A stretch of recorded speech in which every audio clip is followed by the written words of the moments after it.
Welcome to the Watson series, Dialogue Across Differences. We are really excited in conjunction with our Watson DAP committee to present a woman that I have been on the radio with, but have not spent a lot of time in person with. So I'm, what is it called, a super fan or fangirl? I'm a fangirl right now, so I'm very excited, a little bit nervous. I wanted to welcome also Annette Ogunagi, who is one of the co-chairs of our Watson DAP committee and who spurred on the interest in bringing you here. So we're excited to have you. So Professor Christina Greer is associate professor with a brand new book, though, so we'll have to talk about that. Is an associate professor of political science at Fordham University, Lincoln Center, Manhattan campus. Her research and teaching focus on American politics, Black ethnic politics, campaigns and elections, and public opinion. She's the author of several books, Black Ethnics, Race, Immigration, and the Pursuit of the American Dream.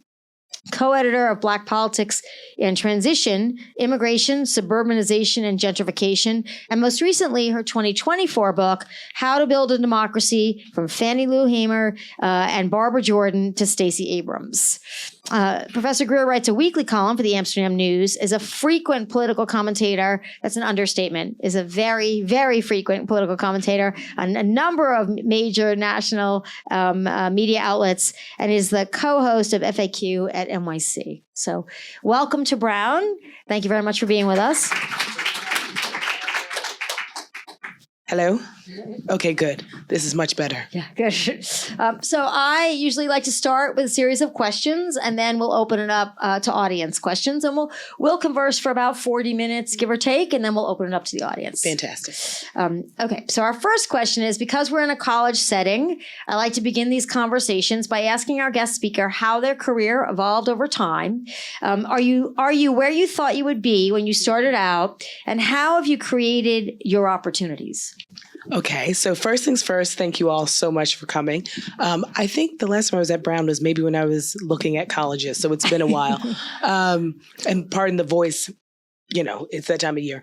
So I went to Tufts undergrad, Columbia for graduate school. When I decided to get a PhD and become an American politics professor, I thought, this will just be a nice, good profession. I'll teach, I'll write some books. American democracy is we're going in what I thought was a nice, smooth direction. And I was wrong. I've been trying to get hazard pay since 2016. Just because America is a country of progress and regress. And I think we're in a regress moment. And so it's been very difficult. I'm the chair of the department at Lincoln Center. And so I teach intro to politics every semester, because I think that that's the most important course that we can teach as professors. Some of you may know Jim Glazer, who was at Tufts for many years, who just left to become provost at Santa Clara. But he was my intro to American politics professor in 1996. And he's the reason why I became a political science professor. And I teach intro so I can steal all the smart kids from other disciplines and make them political science majors when they first get to campus. So when I was an undergrad, I was interested in cities and Black people. I'm pretty basic. If you know that, then that's the thing that I'm most interested in. And this country has shown me that she doesn't surprise me. She disappoints me, but she doesn't surprise me. But this conversation and all the things that I write and much of what I talk about is really, can Black people ever be citizens, real citizens in this country, and ever fully be included in a diverse and equitable way? And I'm still trying to unravel that question. Sorry about the cough drop. That's my radio mind is like, this cough drop is probably messing up the live stream. Sorry back there. But yeah, am I where I thought I would be? I think teaching and birding are the best gifts that you can give oneself. I'm from a long line of educators. I think it's the greatest profession, not just because we get summers off, but I still think it's, influencing the future minds of America. There's no better job. As doom and gloom as certain things may seem, I'm perpetually cautiously optimistic and pragmatically optimistic because I get to hang out with the future leaders of the country. I mean, my retirement plan has always been to just like hang out in governor's mansions across the country because I'm just, with education, I mean, there are a lot of you who are educators here. You're just throwing seeds out every class period. And sometimes you see them grow in 3.5 months, and sometimes you don't. But then they circle back 5 years later, and it's like, they got it. And it's like, oh, I helped sort of do that. And so, am I where I thought I would be? Yeah. I mean, I'm with people. I'm very happy sort of in this country that is far from perfect, but I think my contribution is to sort of help the next generation of people move it forward, even when it feels as though the tide is moving against us. I think you reflect the sentiments of some other of us who teach American politics and related topics every year, especially in the last couple of years. Just like, how do you keep that enthusiasm going? How do you keep the belief going? So I had written to you about, what did you take from your college experience? And I think you described a little bit of that. Could you just give the students an idea of sort of maybe you got out of college, what your sort of, was there an obstacle? What challenges were you facing? When you sort of hit one wall, did you go around? Did you try to go through? Just get an idea of sort of what that trajectory looked like. Yeah, well, right after I graduated from Tufts, I did a fellowship program called Coro in New York City. At the time, it was in New York, LA, San Francisco, St. Louis, and Pittsburgh. It was great. You do a series of 9 one-month internships throughout the city. So I worked for the fire department. I worked on Hillary Clinton's 2000 campaign. For United States Senate from New York. So 16 years later, when I'm interviewing her for the presidency, and one of her comms directors is like, you look familiar. And I'm like, you look familiar. We play like the black girl name game. It's like, where'd you go to school? What do you do? And so then it's like, wait, she was like, were you our driver? And I was like, I was your driver. I was your driver. So that was one of my internships. Because you grew up in Queens, so.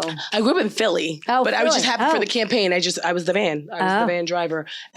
So Maggie Haberman and like all these people, they ended up writing a book about sort of like these female journalists that followed her around. I worked for a labor union, the Social Services Employees Union, which then became the basis of my book, Black Ethnics, the largest social services employees union in the country. Which is that SEIU? It's under DC 37. Okay. Get to New York politics later. But it's Catherine Tate is in the room. When I went to Columbia, I did not read a single Black person on a syllabus in 2.5 years of coursework. So I am a self-taught Black scholar. When I got to Columbia, I wanted to be an urbanist and study cities because on my own, I had read Marion Orr's work. And the DGS at the time, I said, I worked on Boston and Baltimore, crime and public policy. And I've been talking, and I love Black people and I love cities. And he said, cities are dead. I was like, but cities can't be dead because Black people live in cities. He's like, yeah, but cities are dead. No one was doing cities. And I was like, I kind of know this one guy. And there are a few other people that do urban politics. So I needed to pivot. And so that's why I wrote about ethnicity. But I will say my second day of graduate school was September 10th, 2001. Oh. So September 11th, when I was in stats class and everything went down, it really helped me understand it's like politics and political science aren't the same thing. And I was really interested in politics. And we talked about 9/11 one time in one class. This happened down the street. So I recognized that the type of scholar I wanted to be was someone who could understand the theories and the literature, obviously, but it's useless if I can't connect it to something that is real. My writing is useless if my grandmother at the time, who brilliant in her own way, I had one grandmother who had a master's and another grandmother who had a ninth grade education. If she can't read my work and see herself in my work, what is the point of my work? This is also why I write for the Amsterdam News, a weekly column, Musings. When you say that, can you educate the audience about the Amsterdam News as such an incredibly historic, important newspaper in New York? Right. It's one of the oldest Black newspapers in the country. I write a weekly column. It's because it's a weekly, it used to circulate in prisons, I could tell, because I would get letters back. And so I write, literally, it's my column. The publisher has never once said, we can't write about that. I write about the Knicks, I write about theater, I write about birds, and I write about politics. But early in writing for the Amsterdam News, I get lots of letters from incarcerated citizens. And it wasn't just like, oh, you're pretty, marry me. But one guy said, you raise a lot of issues, but you never provide a solution. And that changed the way I wrote op-eds fundamentally. And so if I am talking about a problem, at least the last paragraph is just, even if I say, I'm just spitballing here, but maybe we could do this. I don't know. I can just try. And so I'm trying to have a conversation. And now that the Amsterdam News is fully online, I can have a multi-generational conversation. Before it was we leaned a little long in the tooth because it was a print publication. But now you can tell younger people read it. But it's also a way for me to just work out some early ideas about just anything that I'm thinking about. I mean, like literally, I write a lot about the Knicks because I love cities. And so I do think that when sports teams, the Knicks in particular, are doing well, the city feels very different. Queens girls know. But to be a Knicks fan is to like have hope.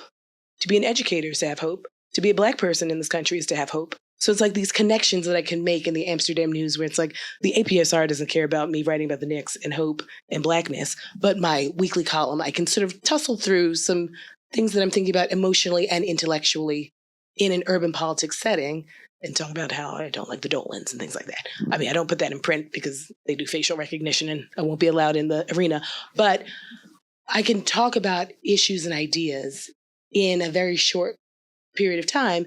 And so I use op-eds in a lot of my classes to teach my students how to articulate themselves intellectually to a broad audience. Because if you can only talk to other political scientists, one, that's a boring and small group, but two, we're not totally boring. Just want to. I've been going to APSA for 25 years. But the policy people are fun. But I think, just making sure we can articulate ourselves in a host of ways in various levels, especially for people who come from marginalized communities or for people who want to interact with others who don't necessarily have a PhD. So you've raised so many points, and one of them was a little bit related to my next question, but you've already answered that. There's so many things to unpack here. So I'd also welcome Melissa Nicholas, also one of our co-chairs of the Watson DAP committee and a sponsor of this talk, and Catherine Rodarte also. So we could talk. I mean, I watched the 7-game series against Houston in 1994 when I'm a little older than you, when I was just in my first year of postdoc, and it was heartbreaking because John Starks missed the 3-pointer that would have won the game, but it's okay. it's not like I'm still reliving it 31 years later, but I sort of am. So I will say this. So I can't remember who it was that said this to me, but it was somebody when I was early on in my career at APSA, and it could have, I don't know whether it was Ted Lowy or David Brady or somebody sort of what we call big in the field, sort of at that point I thought older white gentleman. And he said, if we don't start connecting to real politics, we're going to become irrelevant. And so what I want to ask you is, in this moment when higher education, I would argue, is under assault in a lot of ways, do you think part of that in terms of political science, and the APSR is our American Political Science Review, it's the sort of top, quote unquote, top journal. There's lots of really great journals though. Is that we lost touch or we lost sight of being able to explain, sort of like the Democratic Party, explain what we do and why it's valuable? And what would you recommend that we start doing, like right now, as college professors, not just to connect with our students, we hope, but also to prove our value to the outside world? Right. And this is no disrespect to the economists in the room, but for a long time, but I'm totally going to be disrespectful, but for a long time, I think political scientists were just chasing the economists. And I think there was a very deliberate kind of white male-centered way of thinking about the world and America in particular. And so you could read so many of the top journals and it's like, okay, so the abstract in the first 2 paragraphs were in English, and then everything is just Greek formulas. And we're talking about, our ordered and logit probit models and all of our factor analyses. And it's like, but we're not looking at people as people. We're looking at them as data points. We're looking at them as these like little robot rational actors, which we know is not the case. And so I'm not saying that everyone needs to be a public scholar, but as an educator, I mean, every class, no matter what I teach, the first 10 minutes is nothing but current events. I walk in, I say good morning, I play a little bit of jazz. And then when we start, and I start exactly on time. Everyone knows I'm like a stickler for being on time. But it's like, I start every class with, so what's going on in the world? And we go around, literally around the world. It's like Eric Adams, Ukraine, Gavin Newsom and his nonsense, right? Like That's only because she's a New Yorker. No, it's only because I have some issues with Gavin Newsom and he needs to sit all the way over there. So we can talk about, I'm assessing what you're reading. I'm teaching you, and it's like reading the newspaper should be done like brushing your teeth, like when you wake up in the morning, hopefully throughout the day if you're really good at it, but definitely before you go to sleep, right? But also it's like, so when I talk about theories of like money or campaigns, you can link them to something we've talked about. I'm a chatty Cathy. I have a lot of shy students. So like this is also a low stakes way for you to participate. If you don't feel comfortable raising your hand about a theory, you've read the news, like we're put it in the WhatsApp. So like you can just say it. All you have to say is, Andrew Cuomo entered the mayor's race. That's all you have to say. And then I can take off from that. But like, we can then have much larger conversations. So it's like, I need to know what you all are interested in so I can then read up on that. But also a lot of people come through New York, as you can imagine. So it's like, if you keep everything that you mentioned is about gender politics or something like that. When Emily's list comes through, it's like, maybe you're the person that I want to see if you want to volunteer to like take the coats at some fancy Emily's List event because you seem to be interested in gendered politics. But it's like theories are just especially for young minds, it's just they're floating out there. I need to sort of help them connect it to how it relates to them so that they can see themselves in politics, right? So it's like, if the president is defunding X, it's like, are you on a Pell Grant? Do you get federal funding for your financial aid? Do your parents work for the government? Like, did you plan on going to a national park for spring break? These are all questions where everything that's happening in the newspaper, you can directly link it back to yourself so that they can see themselves not as politics as something that happens over there to those people, but like you are an active participant in your own democracy. So to that point, I'm interested in something that you wrote a whole book about and you talk about a lot. So you're the author, obviously, of several books on Black politics and immigration. And your 2013 book that I mentioned earlier compares Native-born Blacks, Afro-Caribbeans, and African groups, and you use the term Black American.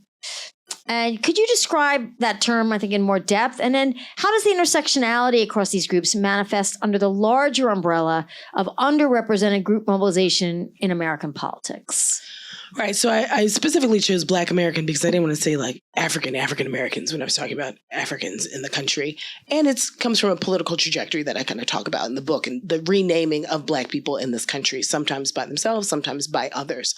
But the genesis of the book, and I start off in the prologue, is when I went to Tufts, we had like they took Black students who wanted to go. We went to the Cape for 48 hours, if you wanted to. And at the time, I was part of the largest Black class ever at Tufts. It was 60 of us out of 1,200.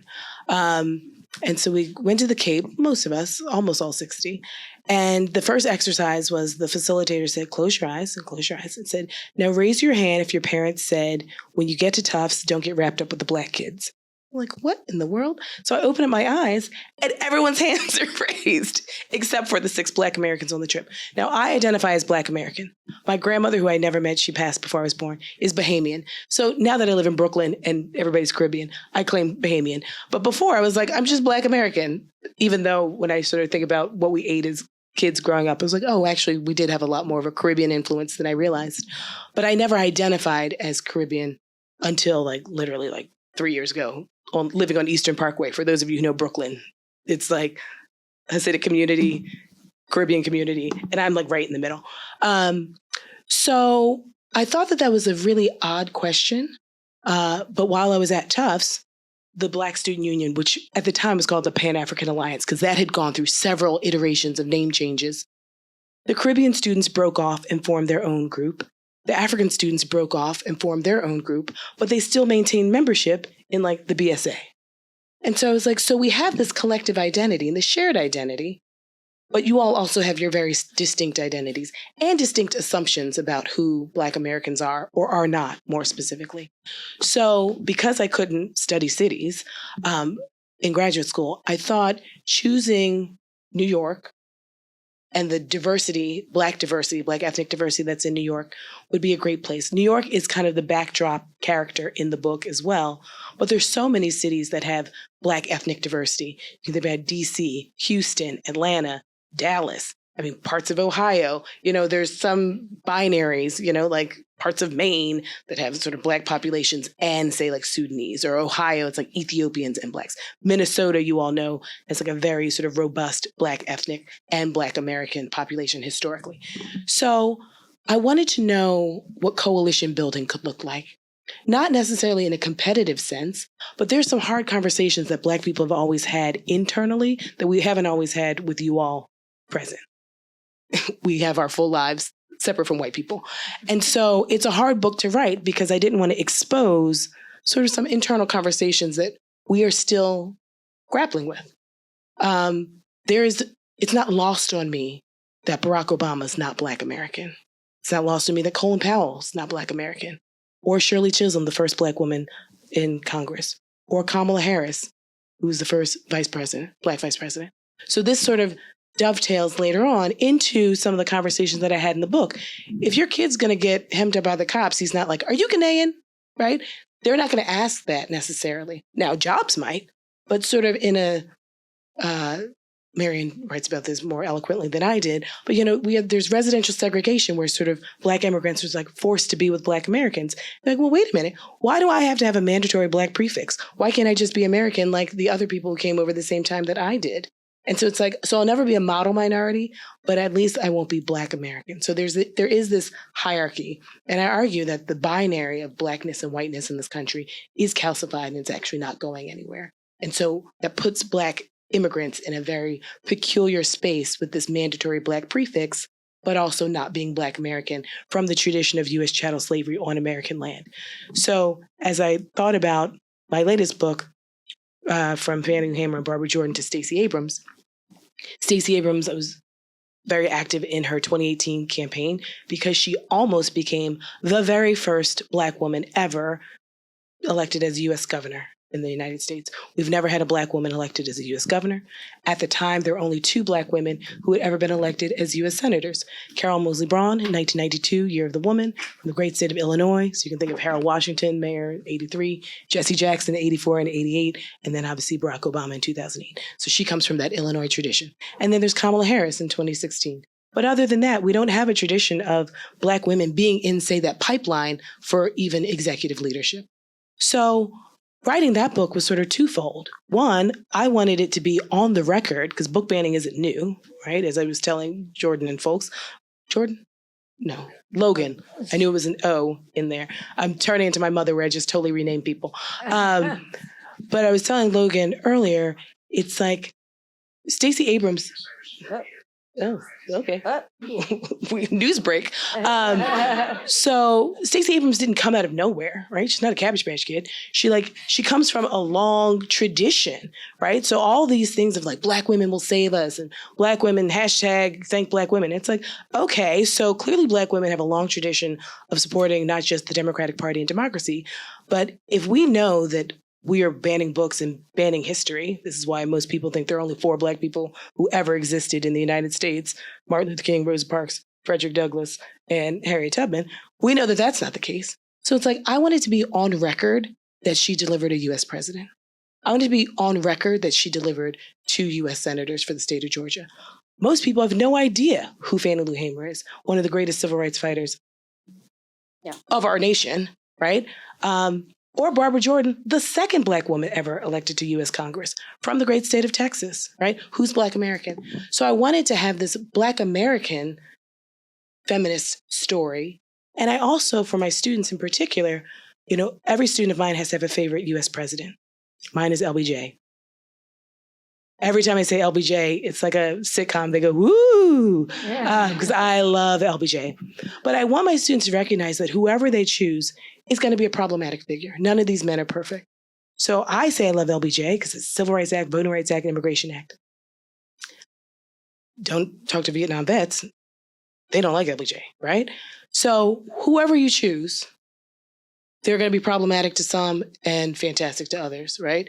FDR, all these great things, but it's like, I'm looking at you, FDR. You excluded Black women from your Social Security and the New Deal, right? Wasn't it you put those internment camps that had, lots of folks, including not just Japanese, but Italians and Germans too. So it's like, you're perfect and you're not perfect.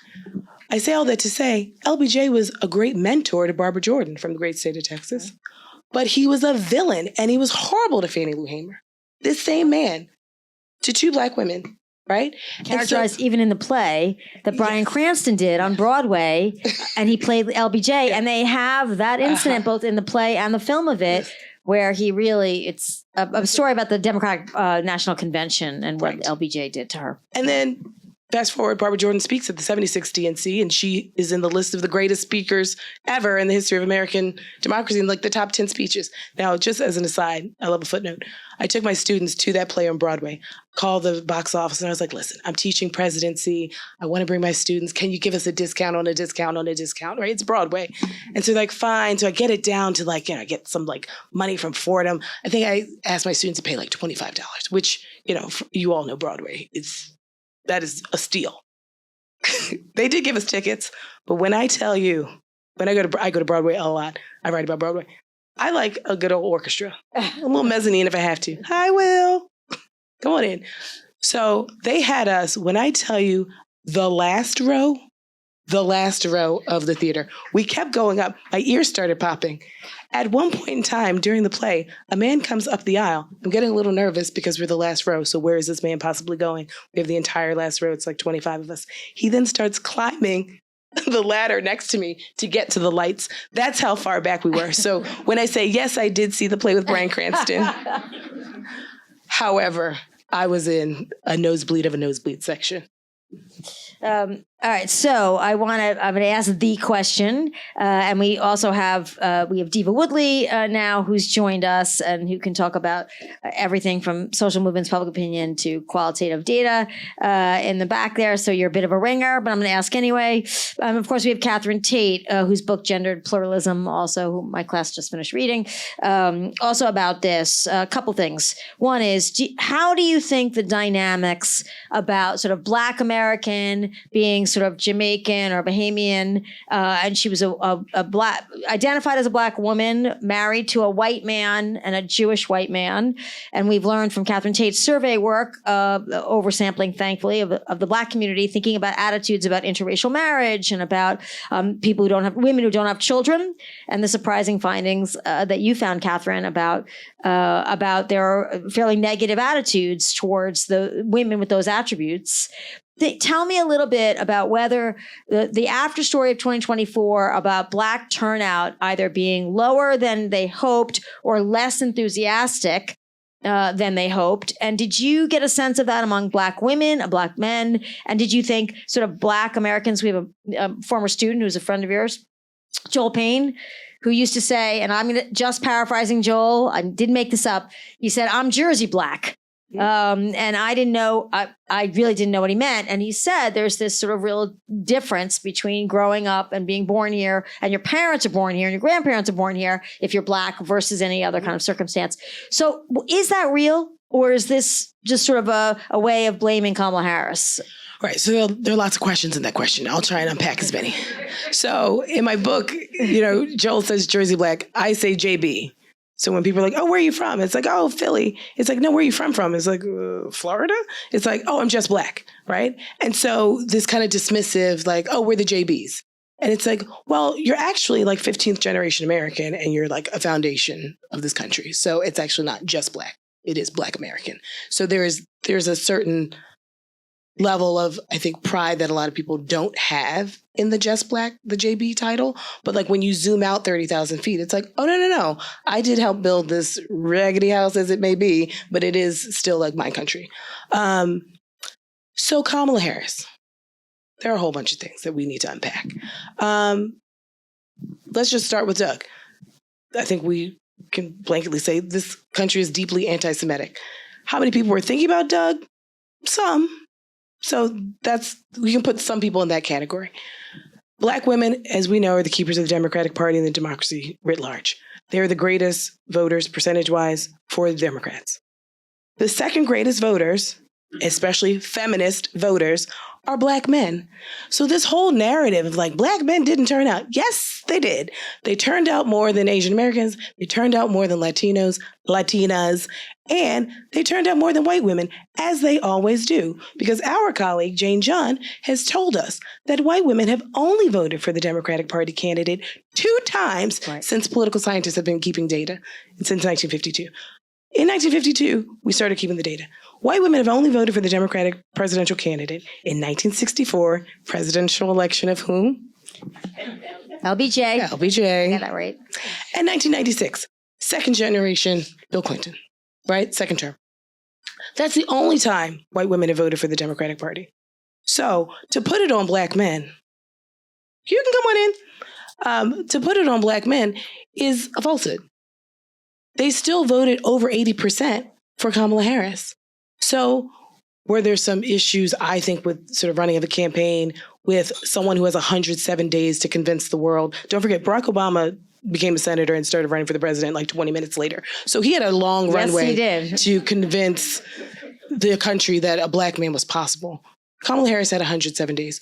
We all know, though, as I was telling Logan, not Jordan, that if we believe in what Bell Hooks has told us, that the table in which America sits is predicated on 4 legs, which is white supremacy, anti-Black racism, patriarchy, and capitalism, all encapsulated in our president, by the way.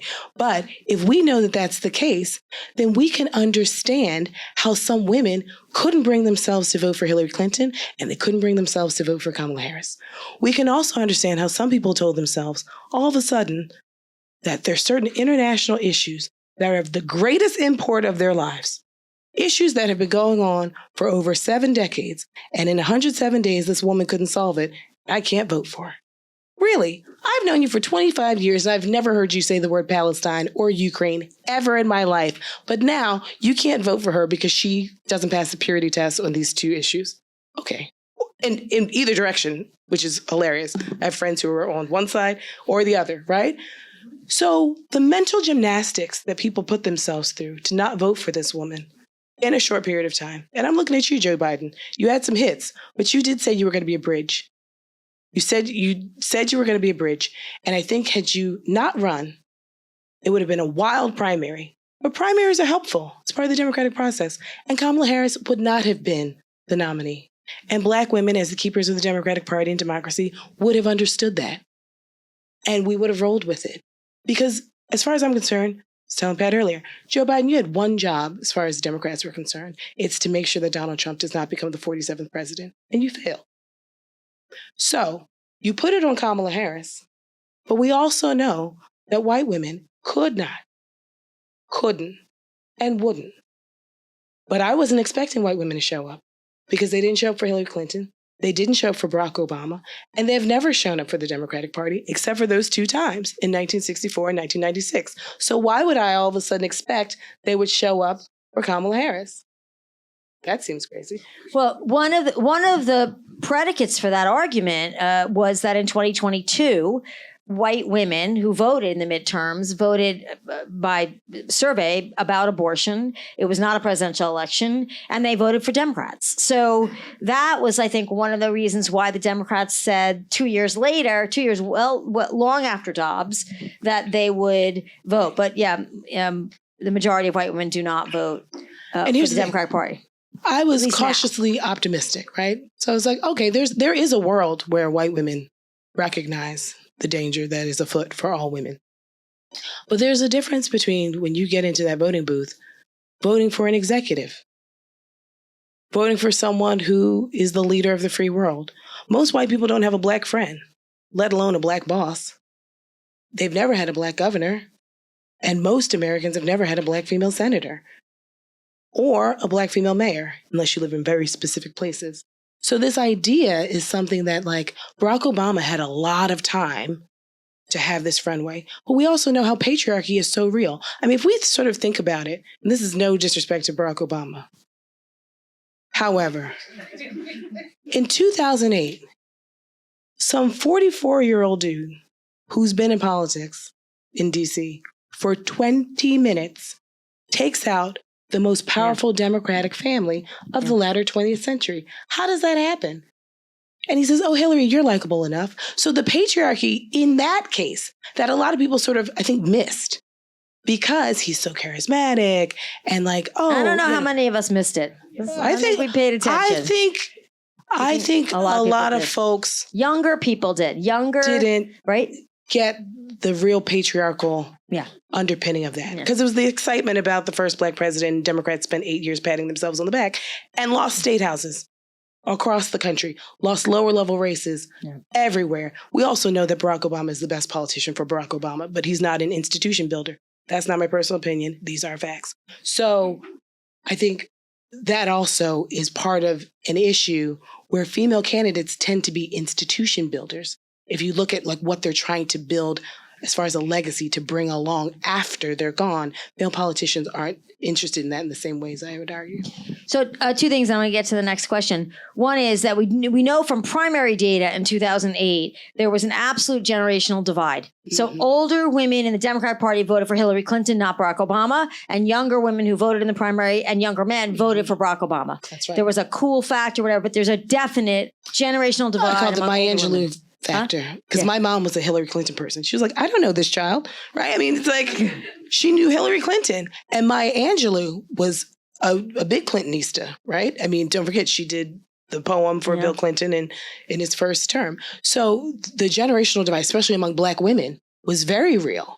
Because also it's like, who is this man? We've literally never heard of you before. Just because you're one of Oprah's favorite things doesn't mean anything. But she actually turned the tide for that small percentage of white women and younger people because he was this cool younger thing. And don't forget, this is when we had to keep Michelle Obama in the closet. She was relegated to HBCUs and Black churches only. And then she has her J. Crew makeover. And then she can all of a sudden be your cool Black best friend. But don't forget, Michelle Obama was persona non grata for the vast majority of the campaign too. So I think what's really, it's hard because younger people didn't live through this battle, but it's a battle that did play out in the Kamala Harris campaign. It did play out between Barack Obama and Joe Biden. It played out in all these other ways. And there still was there's still a lingering, anger that Hillary Clinton lost in 2016 because some people thought she should have won the nomination and the election in 2008. So there's a lot of dynamics that people say, what should we do about the Democratic Party? So that's my question for you. I mean, it's obviously hard to answer now, but if you're thinking ahead to 2028, who does stand out, wherever they come from, whoever they are, and we have now, as you and I would just maybe have a chance to discuss. We do have two female Black senators, one from Delaware and one from Maryland, each the first first female and Black in Delaware, and first Black combination female from Maryland. So we have that, but who might emerge, it's a long way from now, who might capture some of that middle between a Barack Obama and a Hillary Clinton? Right. So my answer to that is we have to survive 2026 first. I think we're taking for granted free and fair elections. What we're seeing right now is this train is moving and it's moving fast. And I'm not sold on the fact that Hakeem Jeffries or Chuck Schumer are built for this moment. So my short answer is I pray that we get on the other side of 2026 and then we can think about it. I mean, listen, I'm not a fan of Gavin Newsom. I think get your personal affairs in order or leave us alone.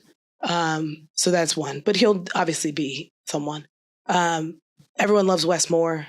Maryland is a southern state. I consider a 17-state South. If you were a slaveholding state, you're in the South to me. Or as Malcolm X says, anything south of the Canadian border is the U.S. South. I'm on the board of the Mark Twain House, and he writes about America beautifully, but he writes about northern white Americans essentially in a way that I'm like, oh, Malcolm X was right. Malcolm X and Mark Twain are sort of, you put them together, there's a lot of, the Venn diagram overlaps quite a bit. So Westmore will obviously be in the conversation. I mean, Tim Walz, No. I can safely say no. Well, I can safely say no, but I think, have you met a white male politician? They wake up in the morning and they look at themselves in the mirror and it's like, I should do this. And it's like, who asked you? Right? So But he's going to do it because he's like, well, I was the VP candidate, so I should be in the mix. So I don't know. I mean, I think sadly the Democratic Party will sort of say we're 0 for 2 with women, so we should probably not go with a woman. And so whether, Gretchen has the best ideas, Gretchen Whitmer from Michigan, I think that a lot of Democrats, female Democrats included, are like, yeah, I do kind of agree with that strategy. Let's not do that. Let's try and run to the center. Let's try and sort of get these white people who left during Jimmy Carter and bring them back to the Democratic Party. I don't know why we're so obsessed with all these people who left, like working class whites who left during Jimmy Carter, and we have to get them back. I'm like, why don't we actually have ideas that inspire young people to turn out to vote? Because that's what I'm hearing in the classroom. It's like, you want me to vote, but for whom? I'm a big defender of the word whom. But for whom, right? No one's exciting. And so I think it has to be a Democrat that actually shows that they are different from the Republican Party, and they're not going to sort of do this kind of corporate capitalist international relations. But I don't know what the world's going to look like if we're going to be so isolationist and have no allies at the time.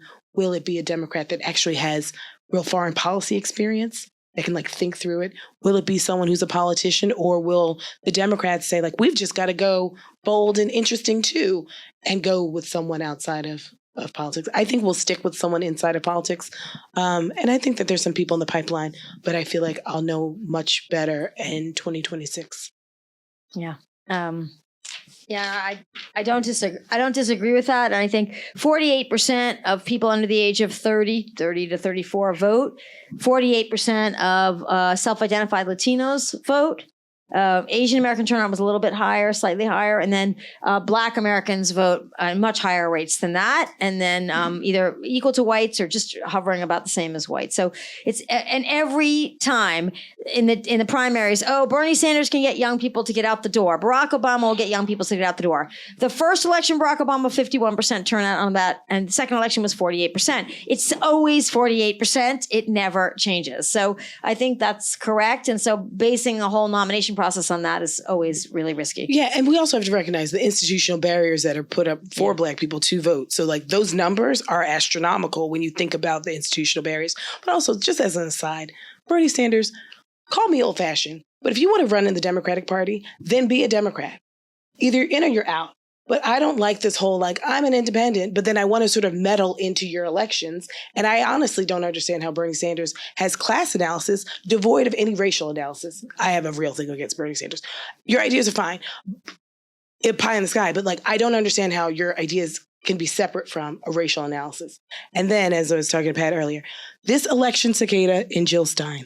I don't understand how this woman pops up every 4 years and then disappears. She got a lot of votes. She got a lot of votes. But where is she? Have we spoken to her? Have we heard anything from this woman since November 6th? No. And so I really am frustrated with this idea. I like this idea. We have more than two parties. George Washington warned us about the two-party system. He warned us about the moment that we're going to be in, if you read his farewell address.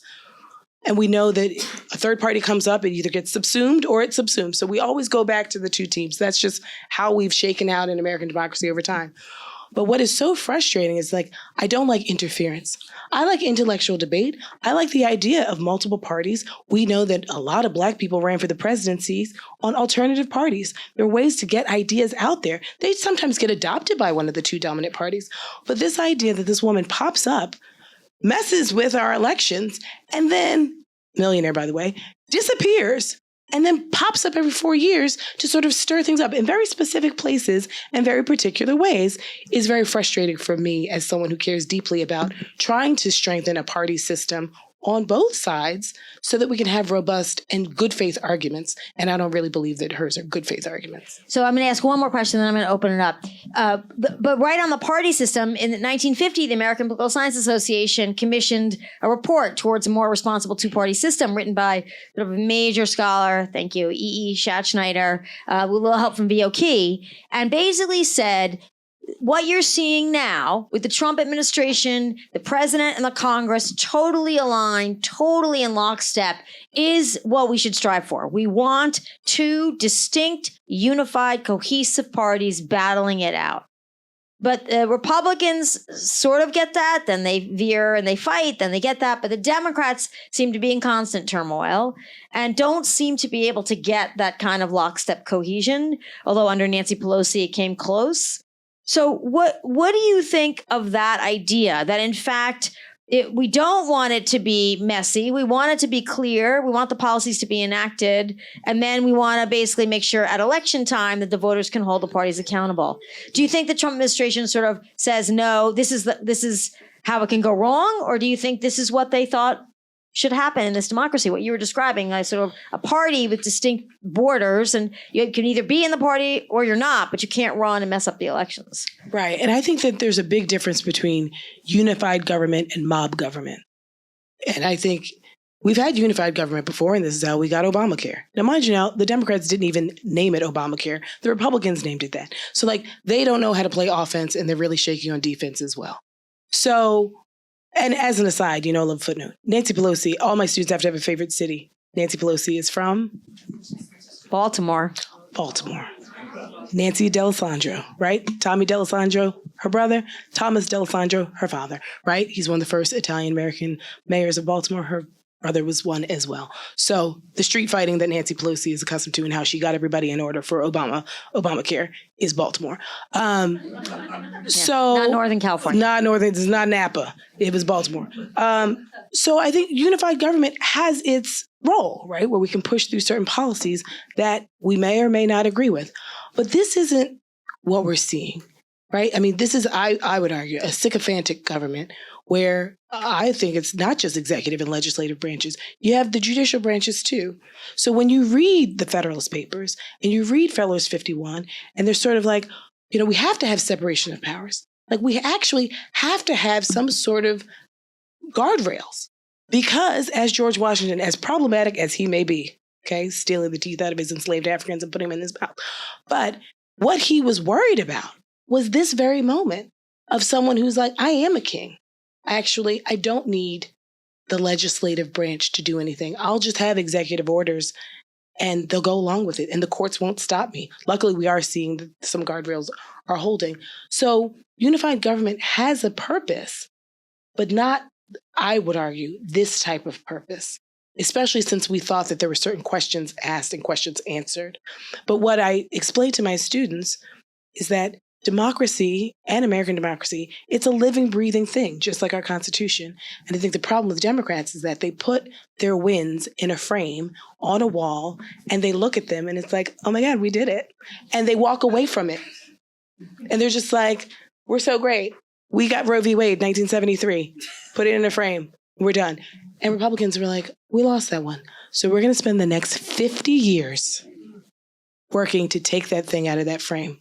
And so I think so many accomplishments that I would consider accomplishments, Civil Rights Act, Voting Rights Act, Immigration Act, that I see as a triumvirate of acts. Once you start pulling the thread of one, you can unravel all three of them. Not easily and not quickly, but what I'm seeing, it's like, oh, I think they've been picking at this thread for much longer than I think I thought. So to your original question of, are you where you thought you would be? I thought I'd be gigging it as a professor. It's a good gig. You all know this, right? It's like I teach 2 days a week. Like, it's you got your script. It's American democracy, and we're not perfect, but here we are. And this is like, no. Here's how it was. Here's how we did things. Here's how we do things now. And I always use this phrase. My grandfather was, old black man from the South. So when old black men greet each other, it's like, hey, man, how's it going? It's like, I can't call it, right? It's like, hey, you don't know what the day will bring, right? It's America. You could go home safely to your family. You could get pulled over by the cops. In my grandfather's generation, you could get lynched. Like, who knows? You can't call it. And I'm like, I'm literally living now in my grandfather's I can't call it. I have no idea what this man is up to. I have no idea what his billionaire friends are up to. There are a lot of billionaires in this country that sort of can circumvent the levers of power. So even in that conversation about unified government, I don't even think that we're conceptualizing government in the same way anymore. And so that is where it's like, okay, so some of this is performative, so I need to stay focused. Some of this is very real, but how do I also make sure that I articulate this in a way to young people so they're not so shell-shocked and disgusted by what is happening that they just abdicate and it's like, I'm out. Like, the ships will fall where they will. I can't even be bothered. It's like, no. I actually need you to be the lead. Like, at some point in time, I'm actually going to be a little tired. So who here's a birder? Come on, you can't be in Rhode Island and not be birders. People are like, come on. It's like migratory route. You're so lucky. But like, if you notice geese, they fly in like that V formation, certain geese, not all. But the head goose takes as much headwind as they can for as long as they can. And then they go to the back. And then someone else has to step up and they take as much as they can. And then the second and the third and the fourth. And so essentially, I'm trying to explain to students how American democracy can survive is that, like, we can't all be at war at the same time. We can't all fight at the same time. Someone has to take the headwind when they can, in however way they do it, and then you circle back and you get rest. So, like, right now, I'm in my idea of rest is not most people's idea of rest, right? But it's like, I can't do everything. And I think this is the moment that we're seeing Black women are recognizing we can't do everything, which is really scary for a lot of Americans because we're used to Black women being the cleanup women. We're used to them being like, I'll be the head goose forever. And it's like, no. Actually, it's time for me to go into the back. And so as people are sort of like, so now what do we do? It's like, I remind them, when I grew up, my mom would throw parties all the time. My parents always had people in and out of our house in Philly. And the thing that would make her crazy is like, if people are coming at 7 o'clock, and at 6 p.m., I'm like, so what should I do? And she's like, look around. Look around. There's plenty to do. And I think that it's the moment that we're in is like, I'm asking a lot of Americans, yes, I'll explain some things, obviously in the classroom, in some op-eds, but I really need other people. It's like, I need you to start looking around. You know, you can see you can see these trash cans that need to be emptied. You can see these, these dishes that need to be put away. So it's like, this is a moment, I do think that it's, to end on a positive note before we do Q&A, I think it's a really important moment because a lot of people, for the very first time, are looking around. It's like, oh, this place is a mess. And so it's like, and I need you to pick it up. Like, I need you to help me because I can't do this thing. And so it's like, if we believe that this country progresses and regresses and democracy is this active living thing that we have to actually tend to, like a garden, like we have to tend to it, then more and more people, at least now, are starting to realize like, oh, I actually need to do stuff. Yeah, I think that's a great way to open up for Q&A. And I think that's, if you take it back to Tocqueville, and I'm saying this all the time now, Tocqueville said, well, the fate of this democracy in the 1830s was always local. Now, local meant oppression, discrimination, violence, but it also meant solidarity and support for values and values that, especially freedom of religion, but freedom of a lot of things. And the way to mobilize and change things was to do grassroots movements and sort of bubble it up. And I think we've gotten, through social media and national politics, we've forgotten about that. And I think people don't feel as empowered as they could to protect the values that you care about at your local level. And if more people do that, that puts pressure on politicians to actually stand up and protect values at every subsequent level till you reach the federal level. But to start at the federal level and come down right now doesn't seem to be a winning strategy, or that it might not be a winning strategy. Yeah, and I'll just end with two things. One, I believe in political tithing. So like many of you probably grew up tithing to your religious institution. So I believe in paying into the democracy that I want to see. So I support a lot of candidates across the country, not New York, because it's a little double dipping and I talk a lot of trash about them on my podcast. So I tend to support non-New Yorkers, right? But it's like, I want to help someone who's at a local level. I want them to be in that pipeline one day. I also recognize when you look at a lot of these people in Congress, it's like, I should have stopped you a long time ago. I should have made sure that you never got out of your little city council or your state house. Because once you leave your state house and you're a member of the House, and then you could become a member of Senate, then you're in the pipeline to become the president. So it's like, I need to make sure that I cultivate people that I believe in at local levels so that they can be in said pipeline. Right? Don't forget, Shirley Chisholm, she was in Albany before she was in Washington, D.C. as the first Black woman who was ever elected to Congress. So there are a lot of people who make these stages, but when you look at some of these problematic characters, it's like, oh, no, had I politically tithed in your district a long time ago, you'd never be in Washington, D.C. Yeah, the re-election rate for the House is 94%. Okay, we have our first question And we're going to wait for the microphone because we're still live streaming. Thank you very much. Great to listen to you.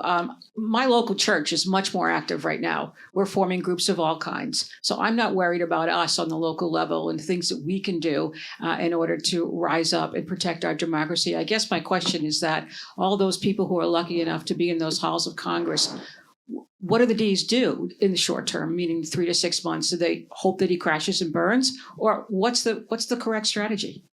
Yeah, I don't know. I mean, listen, I stand by. It seems to be so empty right now. I mean, who is awake, right? I mean, I fundamentally believe that Hakeem and Chuck, I'm assuming they talk. I don't know. But whatever they're doing, you need to articulate to me something. You don't have to tell me your exact strategy, but at least let me know that you're on it. Because there's so many students who are like, I want to do something. Give me some marching orders.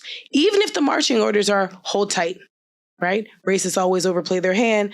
They sort of tucker themselves out, whatever it may be. So I think part of the Democrats' problem historically has always been, how are you going to communicate to your people what the mission is?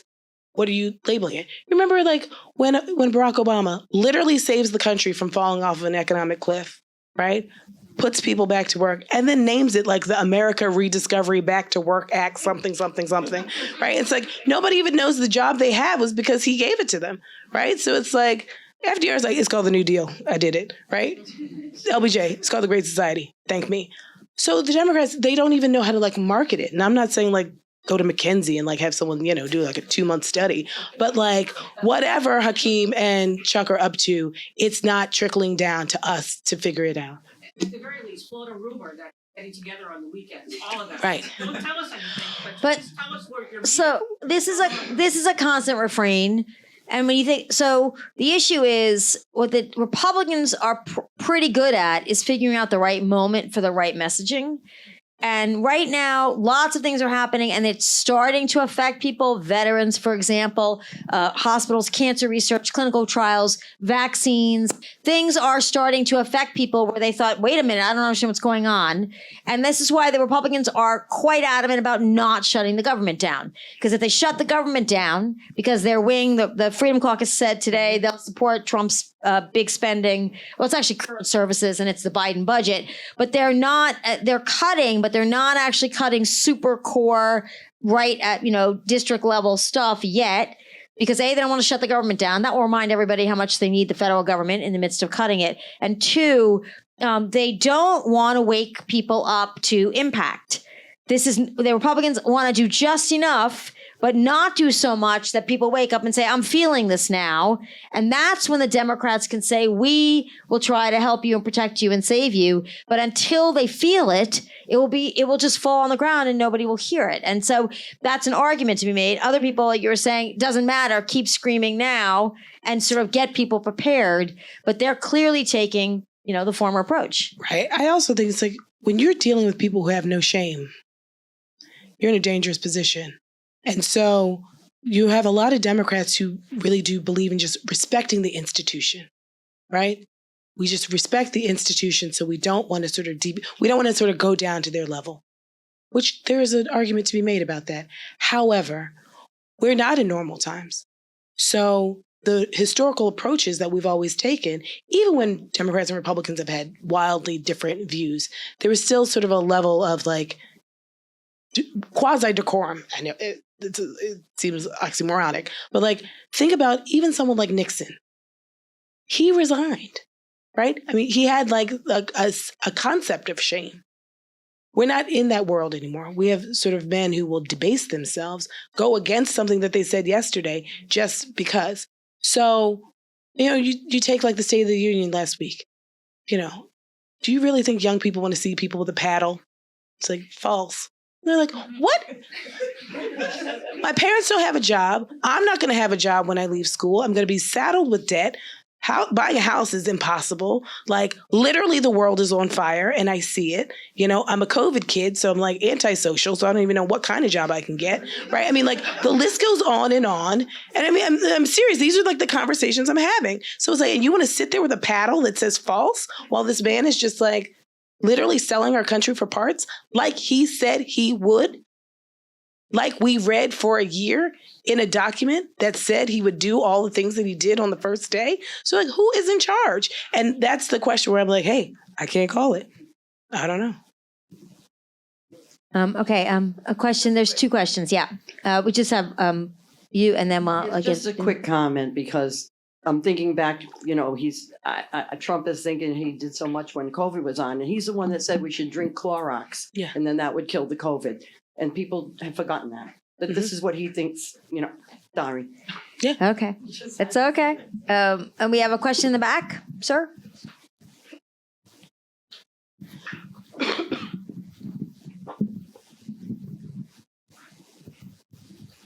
Since you're a big fan of Obama, I wanted to ask, is this akin to 2008, where Mitch McConnell said we have to work and we have to unify and say that we're only going to make him a one-term president? So instead of Hakeem Jeffries, should we be looking at the Senate to basically use these continuing resolutions as a stopgap to everything that he's doing? Keep them as short as possible, because that's the only lever that Democrats have at this point.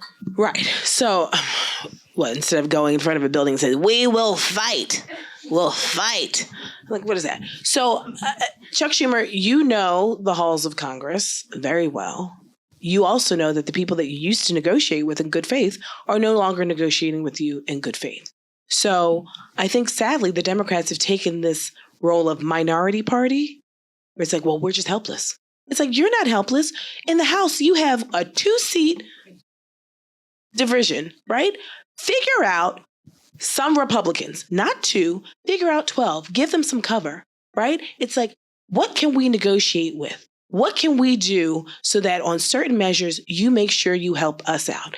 We know that Elon Musk is going to primary you. What if we promise that we're not going to run a Democrat in your district? Right? Let's get creative, right? Because whatever's working ain't working. Right? So it's like, how do we pick off, because there are some to be picked off. How do we pick off particular Republicans to just bring them in the fold? And I wrote a whole book about coalitions. We don't need to have permanent coalitions. These don't need to be longstanding coalitions. These can be temporary, ad hoc coalitions that sort of help us. So it's like, give yourself some dignity. Like, you can't go back to your district for whatever the reason is. You are literally selling your district down the river. Let me help you. I'll get some other Republicans. You get some other Republicans, so that you're not one of the two that sort of breaks the fast, right? So it's like, there are a few of you over here, and we can do that. Chuck Schumer, you know half of these guys. Why? Because you're septuagenarians and octogenarians. You've known them for a really long time. Figure it out. I mean, and everyone keeps asking me, and I get it, I'm a political scientist, but I'm like, it's your job, Chuck. Like, you're the minority leader. You were the majority leader. Look at what Mitch McConnell did when he was in the minority. Figure that out. So I think that this idea, and then you have James Carville is like, let's just play possum. First of all, James Carville, your relevance has long outweighed itself. He should be gone now. Sit down, right? Yeah. So, and I'm going to say this, and, it hurts certain people's feelings. I don't think white people understand the capacity of white people. I don't think, because most white people know nothing about Black history, and Black history is linked to whiteness and a very brutal, long history, I don't think a lot of white people believe the Trump administration when they say they're going to do some of these things. I don't think that they'll ever think that it'll happen to them, to be very honest. And it's like, we have seen white people burn down their own communities to make sure someone like me doesn't get a scrap. So it's like, we will put this country in rubble before we sort of be inclusive in a palace. And I think that a lot of people don't fully get that notion. Look at the stock market today, right? But I think that that's we're going to have a racial reckoning of a different sort, where I think it's going to be apparent to a lot of white Americans what this particular white nationalist project is about.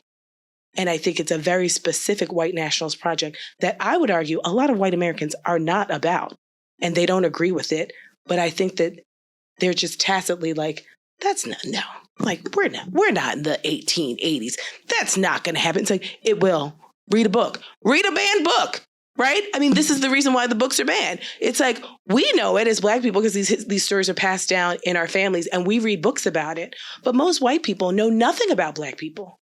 They know nothing about Black history, and they know nothing about Black identity. So they don't understand when this like dog whistle that we all hear, that's a dog bark, But like a lot of people aren't understanding the dual frequency that this president and his sort of people are speaking in. And that's why I think for some of us it's like, oh, America, you're in danger, right? You've been in danger. We tried to warn you that you'd be in triple danger if you reelected him, because the first time was just case in the joint.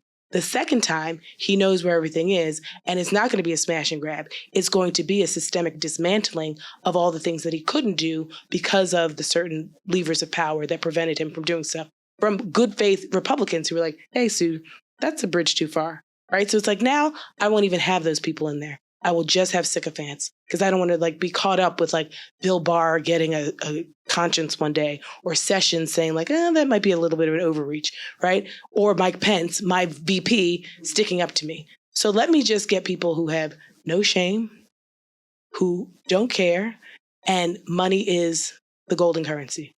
And we can go off to the races from there. So I have two more questions at least. Yes, and then I have Professor Woodley. So, We're just gonna wait for the mic. Thanks, Ellen. so this is related a little bit to what your what did your grandfather say after, how you doing? What would you say? I can't call it. I can't call it. So that's where I'm living, is in I can't call it. And I actually have an opportunity potentially to leave the country. And how do I know?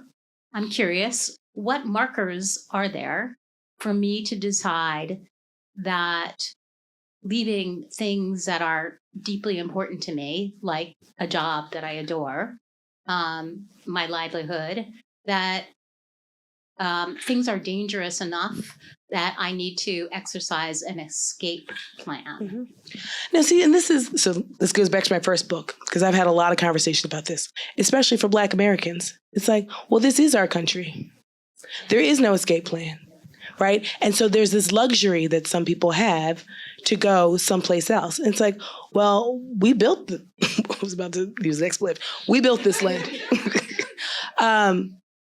So that is very frustrating sometimes for Black Americans to hear people say, it's like, I'm out of here. I can't take it. And it's like, well, lucky for you, right? Because that's not an option for about 45 million people. I don't know the signs. I mean, for Black Americans, this country's never been safe. It's still not safe. So, and this is like one of the best times to be Black in America. Fancy that, right? So my response is always like, you don't want to stay and help us fight? You don't want to stay and help us clean up? You don't have to. But some people actually don't have the choice to leave. So like, we're all we got. So let's build some coalitions, short term or long term. But some people just don't have certain options, and they have no other choice but to sort of figure it out. And it would be nice to figure it out with like-minded individuals who could help. Professor Woodley, did you? Okay, so I have two questions, but they're a little bit. Both of them are kind of pushing a little bit. So my first question is, to what extent might we think of the contemporary Democratic Party as like the Whig in 1848? That is the American Party of the Whigs in 1848 that no longer exists, right? Because it became the Democratic Republican Party. And so part of me, actually almost all of me, feels that the Democratic Party is exhausted, right, in its current formation. And so what does it mean to sort of build not an interference party, right, but a alternative, right, a parallel institution that could be able to absorb, right, and transform into a different party that, as long as we have the electoral rules that we have, we're going to have two dominant parties. Although those electoral rules are not necessary, but as long as we have them, what are our prospects for doing that, right?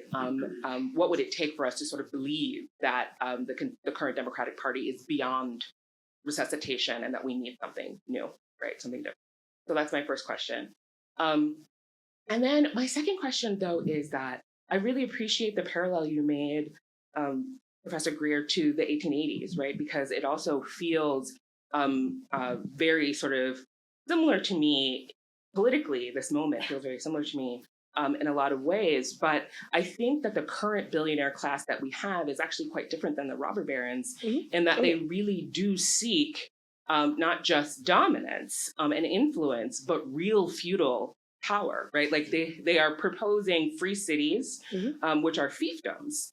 So it's like more intense than we have ever had in American history, because we have a billionaire class that actually doesn't have any use for democracy at all, and doesn't really have any use for modernity, and is trying to sort of like turn the clock back pre-Enlightenment. So how is it that we can kind of rock that, right? Like get our heads around that reality on both those sides. And I mean that quite sincerely, is that I think like that is the scope of the problem that we're dealing with, is that we have people who are unmoored from actually being able to be leashed by government power, which is not something that has happened before. Yeah. So, and when I mentioned 1880, I wasn't making a point-to-point comparison. I was just sort of talking about this idea. But let me take that question first. I agree with you 1,000%, right? I mean, we have people who are just like, let's colonize Mars, right? Because I can destroy everything here. I don't really care. And I'll just sort of figure out another thing. Now, the good thing is none of these people have ever built anything. So like, I don't know. Yeah, literally. So like their intellectual prowess has some limits. I'm like, hey, Gail King, you might want to rethink that spaceship. So, and I mean that. I'm like, this is what happens when you start hanging out with too many rich people.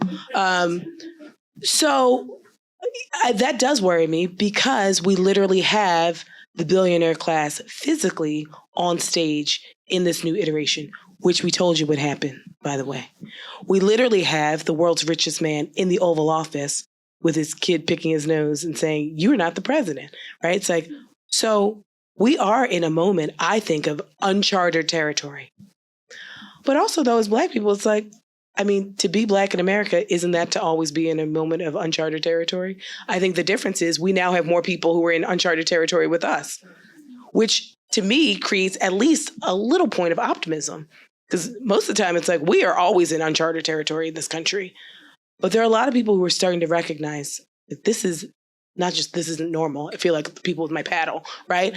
But now what can we do? Because the horse has left the barn, and it has happened, right? It's not just it is happening. It has happened. But we have to remember, as long as we still have quasi-free and fair elections, which is a huge if. That is a huge, huge if. But if we do have that, remembering our good friends in France, right? You take away everything from the poor, the only thing they have left to eat are the rich. And so I do think, as we've seen before, in similar instances, the rich and the racists, they always overplay their hands. They always do.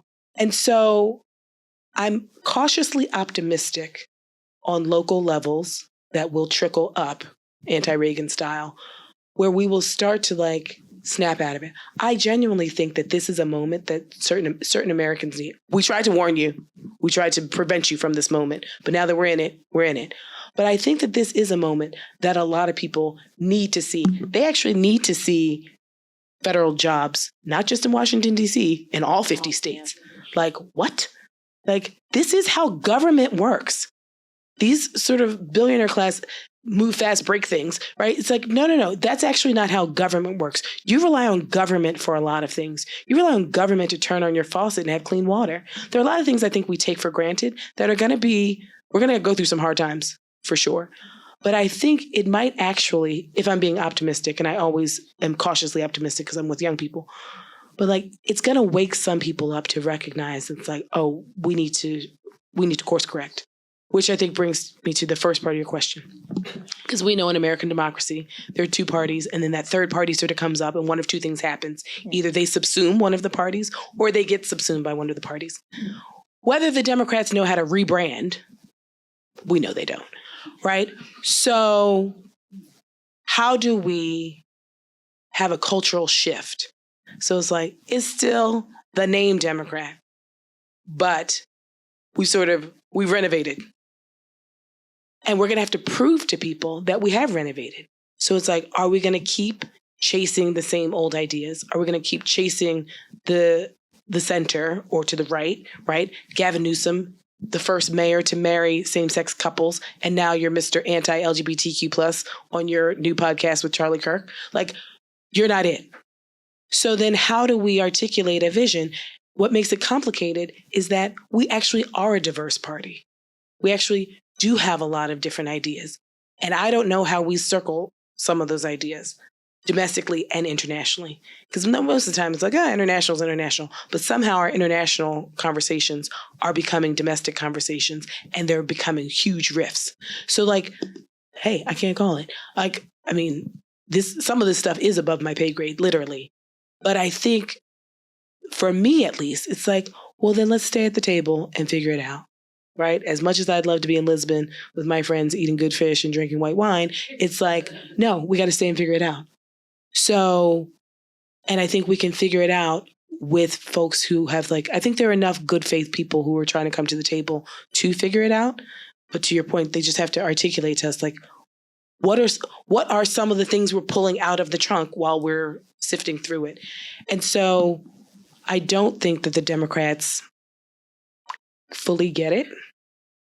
I think some of it, though, I think will stumble into luck, if I'm being optimistic. I think if 2026 sort of turns in the Democrats' favor, I don't think it's because they've done something. I think it's because it's just kind of folks are fed up and it's like, I don't want this, I want that. And we have to also recognize, we have a very privileged position to sort of debate these ideas in an intellectual space. We know that's not how voters go to the polls, right? It's like, I liked you yesterday. Now I'm unhappy with how I am. So now I'm voting. I'm going to go with you. When we have ranked choice voting in New York, we look at people's ballots and it's like, I'm sorry, how do you have the most liberal person ranked number 1, the most conservative person ranked number 2, and then the second most liberal person ranked number 3, and the second most conservative person ranked number 4. We're not rational voters. Sorry, John Zottler. But we're not. We are behavioralist by and large, and we're irrational in a lot of ways. And we talk ourselves in and out of voting for particular people in lots of different ways. And I think that's why for 2026, however that shakes out will show a lot to me. I think I'll have a clearer picture then as to what the party structure looks like, if the party can get itself together. Now, the DNC, I've said this time and time again. Wait, so I have to warn you. Tomorrow night, Tom Perez, the former director of the DNC, and Michael Steele, the former director of the RNC, will be in Stephen Robert Hall from 5 to 6:30, giving their version of the political reality of the day. Just disclaimer for you there. So, full disclaimer. Tom Perez, you weren't built for this job. And Jamie Harrison, you definitely weren't built for it. And the problem is we keep giving this really important job as a patronage politics job, or we let the Obamas put their thumb on the scale as they're leaving the door. So part of that, for me, the frustration, the Republicans are going to do what they're going to do. But the DNC, it's some people are like, oh, it's useless. It's just a fundraising arm. It's like, no, there's still a vision part of it. Right? Jamie Harrison, you were wholly not qualified to be in charge of the DNC. Not at all. And I would argue, same with you, Tom Perez. But we have the cards that we have, not the ones that we want. And so we've been rudderless as a party, I think. We didn't go back to Jesse Jackson's 50-state strategy, which Howard Dean adopted, and then Obama took a little bit of it, right? I mean, we're scattershot. We're just kind of throwing spaghetti on the wall in certain states and just some of it is dumb luck. And so I think that, who knows if our new DNC leader will get it.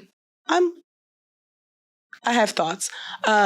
We can watch for New Jersey and Virginia. I think it's going to be very, very interesting to see the fall and see how those elections go at the state legislature, just to see what's playing, what's resonating, how the chaos, maybe economic chaos that's coming, affects those elections, and which Democrats, which Republicans are winning in those states. And I think that will guide a little bit of the 26 strategy.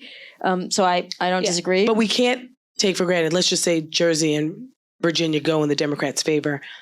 That's not necessarily the strategy for 2026. No, but and I think that's where Democrats mess up. It's like, well, we won, so let's just do that. And it's like, that's not going to play across the country. They will have been elections that have been held. So that's something. small one win. thing to close on, and to your point, you're not the first or the last person to say, should I leave the country? I'm thinking about doing this or being, And I say to my friends, particularly those who might have been in particular categories of people, Catholics, Jews, people who were identified or as gay, who were slaughtered in World War II and the Holocaust, and thinking about Europe's history in particular. I'm not sure why anyone's lining up to go to Europe in a time for safety. I honestly would take, with all of its flaws, the absolutely morally failed, flawed American democracy over any of the alternatives anywhere else. For the biggest part is because even if it's just the quote unquote ruling white oppressor class for slavery, and then now, we have not lived as a country under an authoritarian dictator or king. We're not used to it. So as Trump moves towards sort of really consolidation of power, people haven't felt it. They haven't seen it. In Europe, when we had the backsliding, we went from czars and kings and dictators to more dictators and dictators in Europe for dictators constantly and still. And so you thought about that. Most of Europe always lived under that kind of regime. This country hasn't, for some people, yes, but for a lot of people, no. They haven't lived under that kind of regime where their freedom of speech is curtailed, their freedom of press is curtailed. They're stopped in the street. Now, if you're white, maybe not. If you're black, yes. But so to think that the majority of Americans will all of a sudden wake up and say, oh, this seems great. I don't miss what we had before at all. I think it's unrealistic. I think people have to be affected by these actions, but when they are, they're going to say, this is not quite this isn't what I think. This isn't what America's supposed to be. But then there has to be a blueprint. What do you do? How have you been harmed? Have your civil rights been violated? And what do you do? What can you do? And that's where, if you wanted to be a party that wins elections, you have to have a plan for what to do. But first, you have to feel injured. And I think that's where you and I are sort of figuring out who's being injured now. Are the Republicans smart enough not to overreach there, not to do things that will affect the vast majority of Americans, white, black, Latino, wherever they're from? I'm not seeing any restraint in the next couple of months, but we can't call it. I love that expression. But I want to thank you for giving me a continuous boost of optimism, because you can't teach American politics and not maintain that. You can't walk into the classroom and say, I've given up. Right. You can't. Then they're like, well, okay, now what? Because you look to your students and say, you got to save us. Yeah. Just as the other generation, whether I was in college working on the Harold Washington campaign, saying, I'm going to save us. Mm-hmm. This is going to change everything. Mm-hmm. And then it was great, but it didn't change everything. And then you're like, okay, now we got to try again. And I think that is America. But finding those pockets and cultivating them and relying on some charismatic Democratic candidate to save the country is not going to work. And hoping that the Republicans who are now siding with the president's consolidation of power also think about their families, their children, their grandchildren, and what kind of country they want to leave. And if the president goes too far in their communities, how do they attempt to rein that power in? But it's not going to get solved in a day. So I think, so we thank you for your perspective and incredibly charismatic talk and your optimism. And I think you should stick around, go vacation, but come back, because I think the United States still has the components to maintain its position of being the sort of the freest place to live on the planet. How we fight for those components is going to be up to us. Yeah, up to us. Up to us. Thank you all. Thank you so much.